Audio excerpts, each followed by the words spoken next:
repeat of the 4 stages to run in this third round of the Onslow Contracting WA Rally Championship. For the lead runners, King and Tierney, it would be business as usual. Quickest on the next 2 tests to be 1 minute and 30 seconds up at the last service. Another fastest time on the second to last stage, adding a further 4 seconds to their lead. 3, 2, 1, go. 100, that's full brow. The final section, 29.7 k's to run, and drama within the first few kilometres. The gearbox issue King had in the pre-event testing had reoccurred. The Subaru jammed in third gear and a long way to get it to the finish. We broke that gearbox thing again, dude. Right 5, and right 5 again.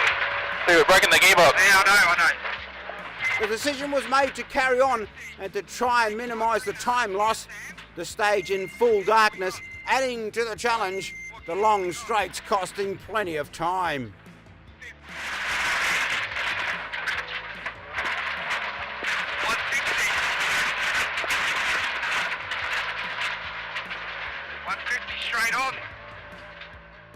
Less than 5 kilometres from the finish, more drama.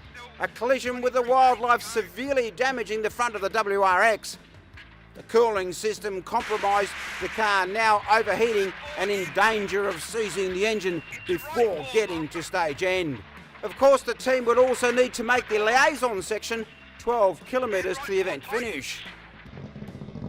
Amazingly, mission accomplished. Car 1 in park for May without time loss, albeit with a heap of damage. Incredibly, King and Tierney still fastest on the final section and taking the event by 1 minute and 48 seconds. Yeah, we went into the last stage with a big gap, so we just wanted to get through the stage and get to the finish and get the win. But we had a gearbox problem 1.5 k's into the stage. We were stuck in third gear, so we decided just to carry on with third gear and do our best we can. But in the meanwhile, we've hit 4 different kangaroos, separate ones, so it's caused a bit of damage to the car. But we just made it back, and we've got a few problems. The engine's gone now with a losing of coolant, and we got a bit of panel damage. So, I think we've come away with a win now. So we're over the moon. But like I said, we've got a lot of work to do for the next round. A massive job done by this crew and a well-deserved win. Unfortunately, a big repair bill to go with it.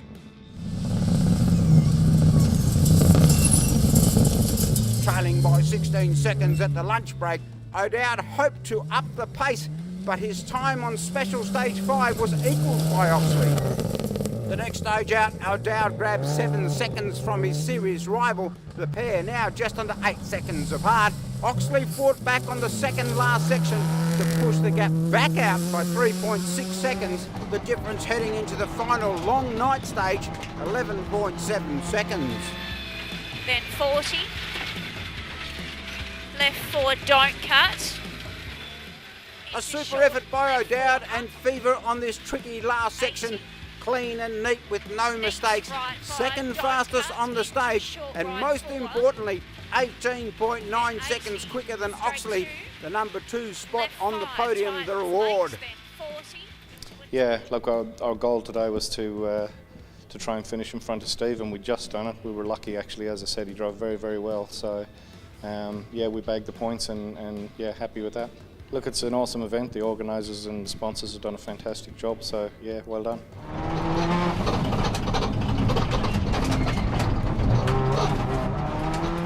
A super drive from Steve Oxley all day, clean and neat across the challenging terrain.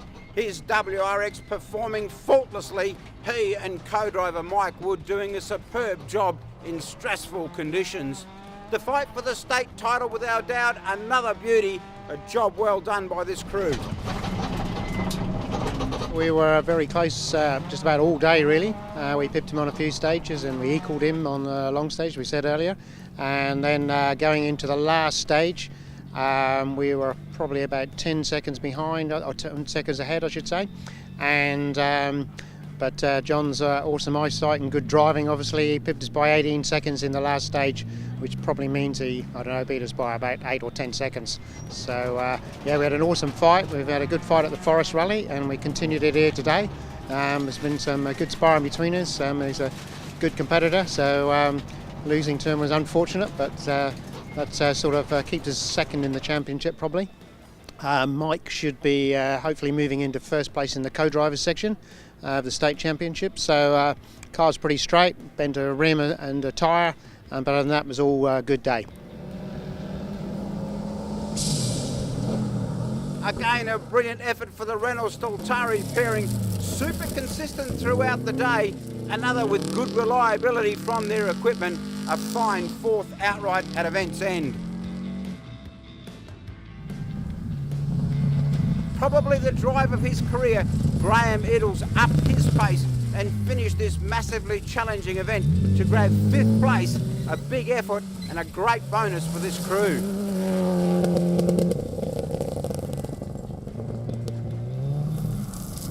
Special mention that of the Rando Scafidi combo.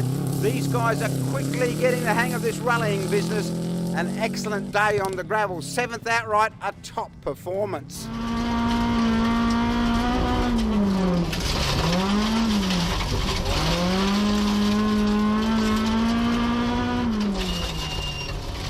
Pretty much always on the limit, the very specky S15 of Michael Joss had an excellent day of rallying.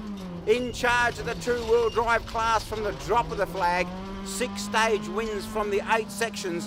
He and co-driver Logue spot on in the car.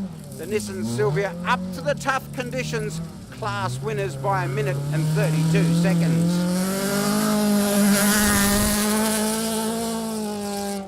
Yep, had a good day. Should rename this rally of 1,000 corners, I reckon. Good fun, good postal day. Tired arms from lock to lock, but all happy. The 2-wheel drive series leaders Alex and Lisa White put together a calculated event to give themselves every opportunity to increase their lead in the series. Second quickest for most of the day's stages, and the addition of a couple of faster stage times, a great day's work. A big bag of points for their second place finish, another team with a good reward for effort.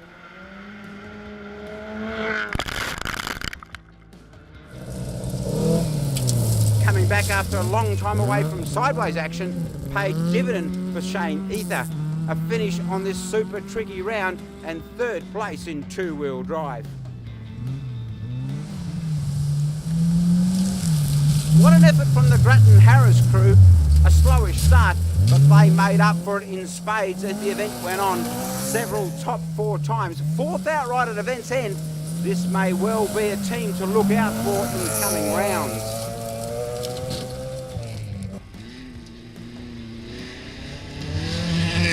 Four stages making up the competitive for the compact Clubman Cup field. The series leaders, the Miles pairing, grabbing the points for first over not without a tough fight.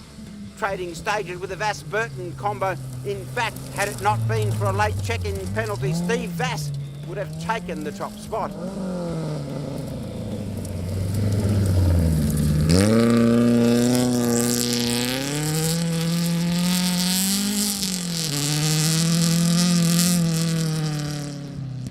McKinley getting his car back together and showing good pace with 2 stage wins. However, drama on the second section put paid to a good result.